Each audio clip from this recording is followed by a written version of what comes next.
இன்றைக்கி சூப்பர் மார்க்கெட்லேருந்து ஒரு இன்ட்ரெஸ்டிங்கான விஷயத்தை தான் வாங்கிட்டு வந்திருக்கேன். பாலா லாங்குவேஜ் தேவையில்லாத வாங்கிட்டு வர்றது வந்து இதுதான். இது வந்து இந்த ஃப்ளவரை இப்படி வீட்லேயே நம்ம க்ரோ பண்ண முடியுமா? ஸோ அதோட பாக்ஸ் தான் இது.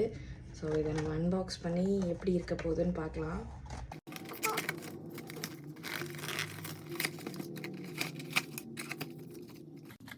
Moment of truth.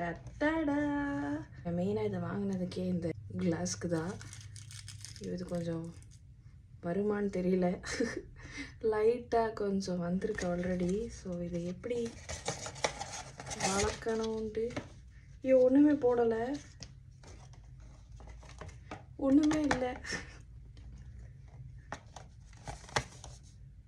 இங்கே போட்டிருக்கு. ஆக்சுவலி நம்ம வந்து இதில் வாட்டர் ஃபில் பண்ணி வச்சுட்டு இந்த பல்பை வந்து அந்த வாட்டரில் இமர்ஸ் பண்ணி வைக்கணும். இமர்ஸ் பண்ணி வச்சுட்டு இதை வச்சு நம்ம கவர் பண்ணி வச்சிடணும். அப்போ நம்ம இப்போ செப்டம்பர் மந்த்லேருந்து டிசம்பர் மந்த்துக்குள்ளே வச்சா ஜான்வரி பிப்ரவரியில் பூத்துருமா. ஸோ இப்போ அதை நம்ம ட்ரை பண்ண போகிறோம். ஃபஸ்ட்டு இந்த பாட்டிலில் கிளாஸில் தண்ணி ஃபில் பண்ணிக்கலாம்.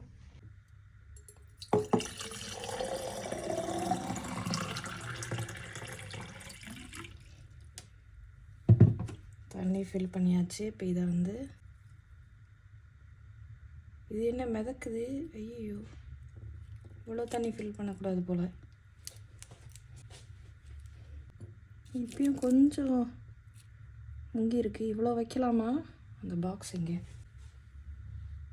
இதில் வந்து அந்த தண்ணி லெவல் அந்த ரூட்டு கிட்ட தான் இருக்கணும்னு போட்டிருக்கு. இதில் வந்து நம்ம பாதி இது ஃபில் ஆயிடுது. ஸோ இன்னும் கொஞ்சம் தண்ணி கீழே ஊற்றிடலாம். கொஞ்சம் அதிகமாக கீழே ஊற்றிட்டேன்.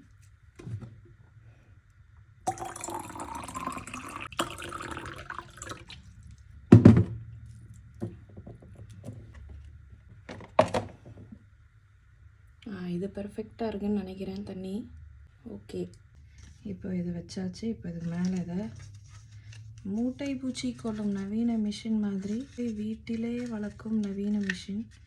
ஸோ இதை எப்படி ஃபிக்ஸ் பண்ணியாச்சு. இதெல்லாம் கவர் பண்ணி டாடா. இதை போய் நம்ம இப்போ வெயிலில் வச்சிடலாம். ஐயோ, வெயில் இதுக்கு வெளியே தான் வருது. ஆனால் இதுக்கு முன்னாடி நான் இங்கே வெளியே வச்சு செடியெல்லாம் கீழே விழுந்துருச்சு.